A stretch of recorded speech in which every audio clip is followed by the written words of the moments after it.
Everyone, welcome to study for only success. आज हम करने वाले हैं एग्जामिनेशन पेपर इंग्लिश का। सो चलिए स्टार्ट करते हैं। Crabs and lobsters, part 1। यहाँ पे हम पार्ट 1 शुरू करेंगे। तो यहाँ पे हमें अनसीन पैसेज दिया गया है। चलिए शुरू करते हैं। Plants need sunlight and water to make their own food. You can do an experiment to test if this is true. Place a bucket over a patch of green grass. देखिए आपको क्या करना है, यहाँ पे बोला गया है प्लांट्स को सनलाइट चाहिए होती है हमेशा, सनलाइट और वाटर, ताकि वो अपना खाना बना सके। और अगर आपको ये नहीं मालूम तो आप एक एक्सपेरिमेंट करके उसको टेस्ट कर सकते हैं कि ये सच है या नहीं है। आपको क्या करना है कि एक बकेट लेनी है और जैसे एक ग्रास है, उसकी जो ग्रास का कुछ इस तरीके से होता है, ग्रास कुछ इस तरीके से होती है, तो उसका बहुत सारी ग्रास होंगी, उसके ऊपर उसे रख देना है। Then what you want to do, lift the bucket.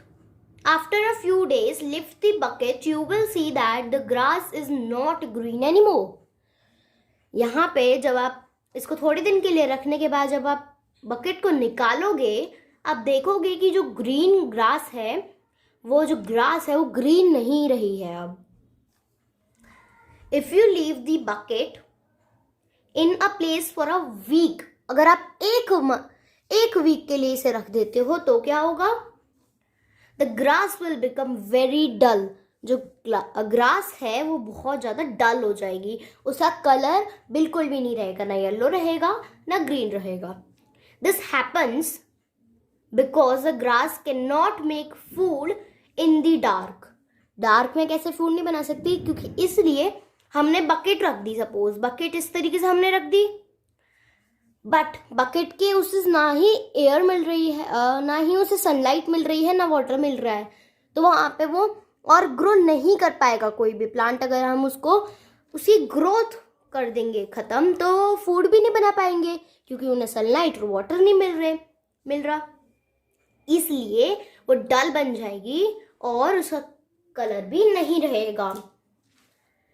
In a few days the grass will, अब आप रिमूव कर दीजिए बकेट को, और थोड़े दिन बाद आप जब देखोगे तो आपकी जो ग्रास है वो फिर से ग्रीन हो रही है। ये एक फैक्ट दिया गया है आपको, ये ईवीएस का है। चलिए हम अब इसके आंसर्स देखते हैं, question and answers. Why it happened that grass will not stay green. Green क्यों नहीं रहेगी grass? If you will place the buckets, the grass will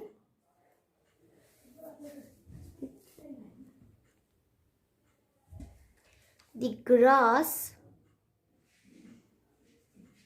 will not stay green if we will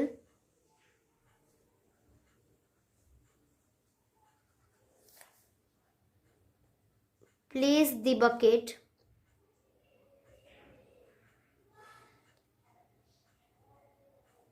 because the grass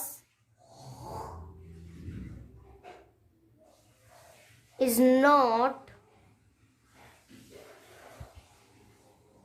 able to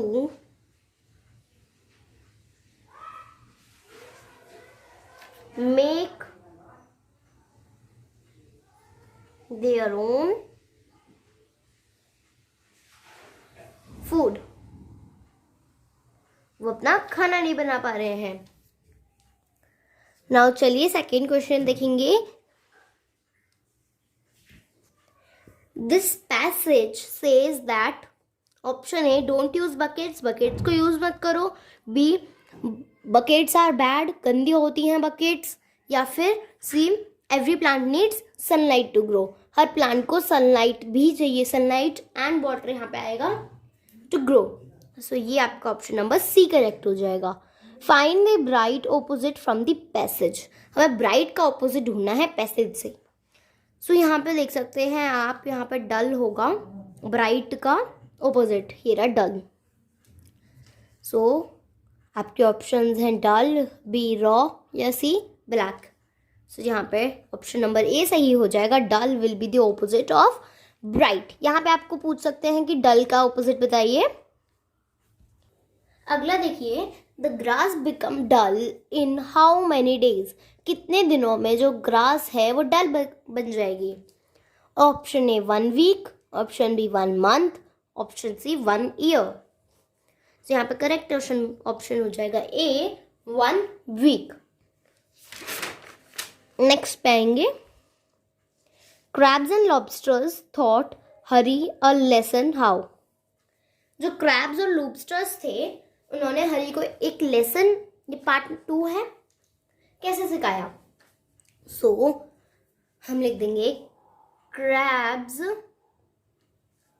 and lobsters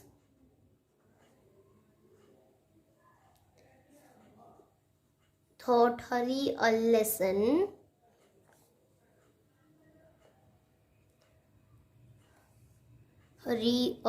lesson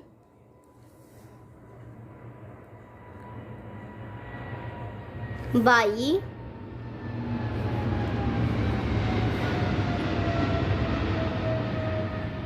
pinching and pricking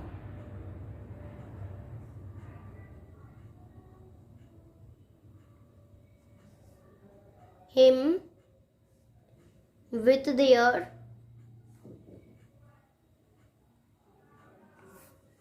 pincers, अपने pincers की मदद से। Question number 2, why did the train stop second time. ये around the world का question है। जो train है वो रुक क्यों जाती है सेकेंड टाइम को। तो यहाँ पे आंसर हो जाएगा, the train stopped second time because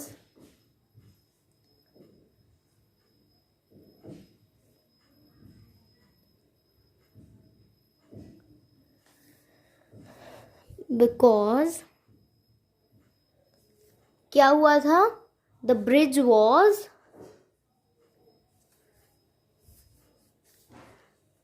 because the bridge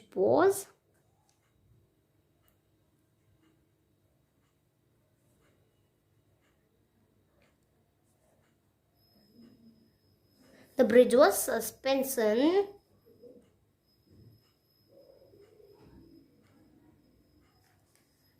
and it can be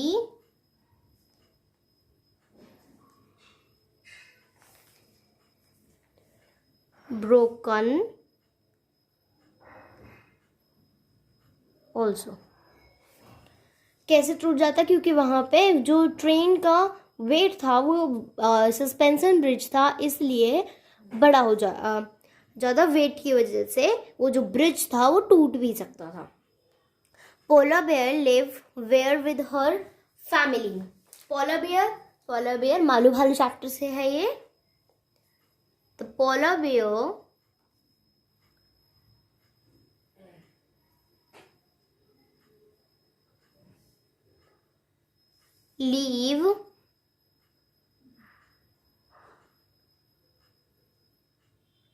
live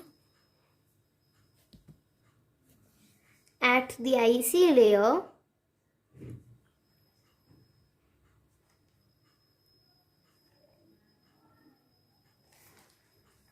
with her family. Who was chosen to the future Leima. Leima किसको चूज किया गया था फ्यूचर की, ये है who will be are Ningthou का चैप्टर से। Who will be the Ningthou से। Who was chosen to the future Leima, सेनाटॉम्बी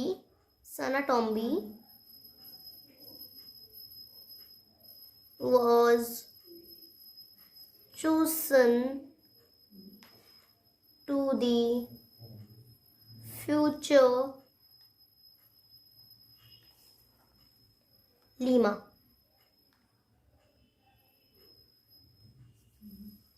right a character sketch on Sanatombi. हमें सेनाटॉमी पे एक कैरेक्टर स्केच लिखनी है। ये ऑलरेडी मैंने एक कैरेक्टर स्केच लिख रखी है, चलिए इसे रीड करते हैं। Sanatombi was the youngest daughter of the Ningthou and Leima of Kangleipak. She had 3 brothers. She was 5 years old. She was born after 12 years from the birth of Senatomba. She was a lovely child, soft and beautiful from inside.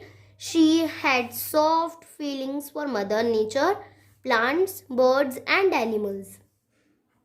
She was loved by all people. She felt very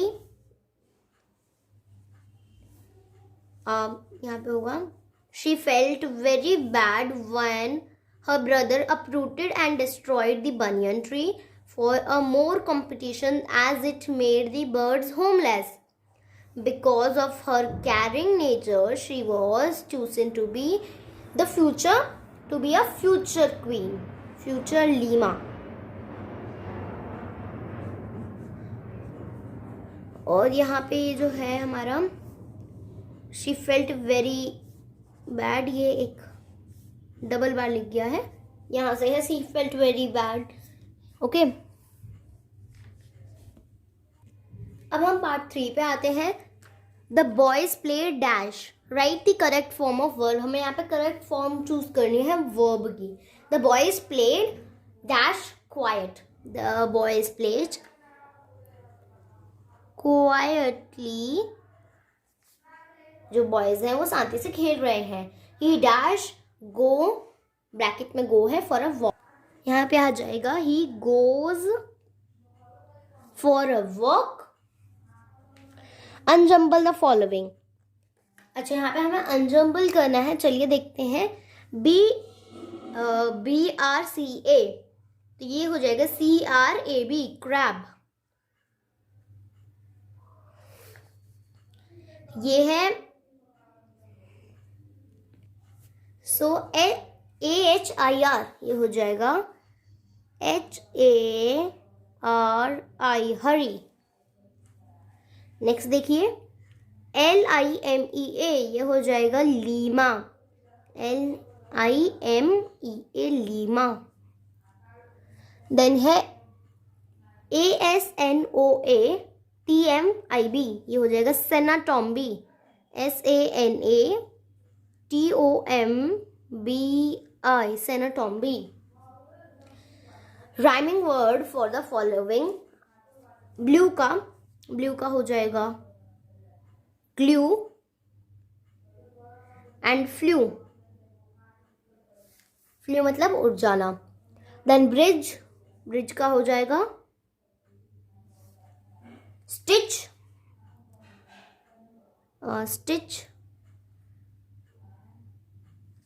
सिलना, और हो जाएगा bridge, stitch, wish. और fish भी आप लिख सकते हो। नेक्स्ट देखिए opposite for the following. Opposite ढूंढने हैं, अप का डाउन। नेक्स्ट है बी, नियर का हो जाएगा far. Complete, incomplete, then separate. Okay, now यहाँ पे आ जाएगा सेपरेट का attach.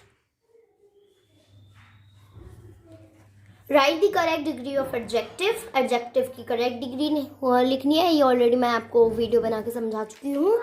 This is positive degree, comparative degree and superlative degree होती हैं 3 एडजेक्टिव की डिग्रीज। ये ऑलरेडी मैं आपको बता चुकी हूँ। सो चलिए अब हम क्वेश्चंस को सॉल्व करते हैं। गुड का भी मैंने आपको बताया था, गुड का हो जाएगा better and best. Then it's bad का हो जाएगा वर्स एंड वर्स्ट। देन है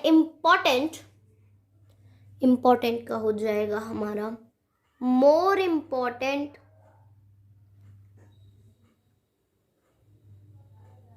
मोस्ट इम्पॉर्टेंट। मैंने आपको बताया था कि किसी किसी वर्ड में मोर और मोस्ट भी लग जाता है, और किसी किसी वर्ड में जैसे बैड है और गुड है, इन दोनों में चेंज हो जाता है फुल्ली। हैवी हैवी का हो जाएगा हैवियर, हैवीएस्ट। और किसी किसी में कुछ ऐसा भी हो जाता है कि ER और EST लग जाता है। मोस्टली ऐसा होता है, किसी किसी में लेटर चेंज हो जाता है और किसी किसी में मोर या मोस्ट लग जाता है। एक्सपेंसिव, तो यहाँ पे हो जाएगा मोर एक्सपेंसिव,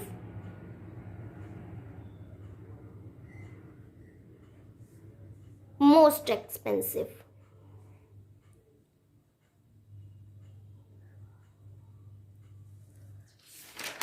नाउ चलिए आ जाते हैं हम यहाँ पे।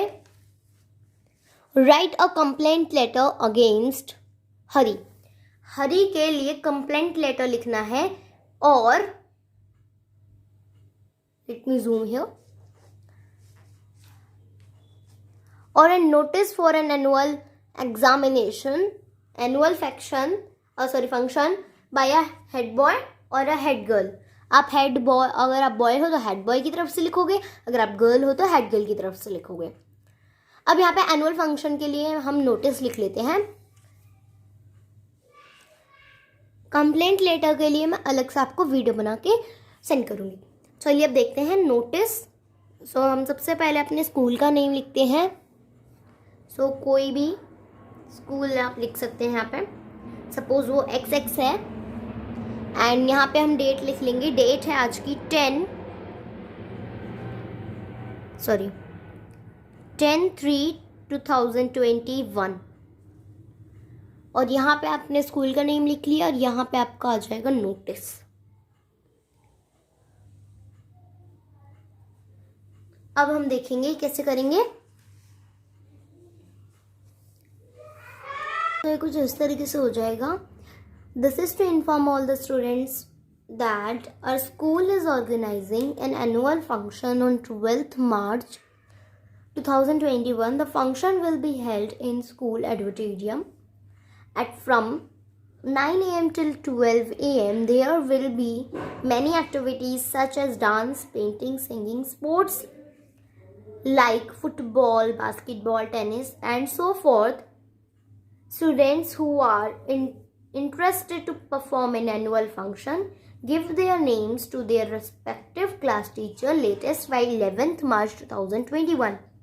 Head boy or head girl and your name. Now that's all. Thank you so much. So that's all. Thanks. Like, share and subscribe. Till then. Bye bye.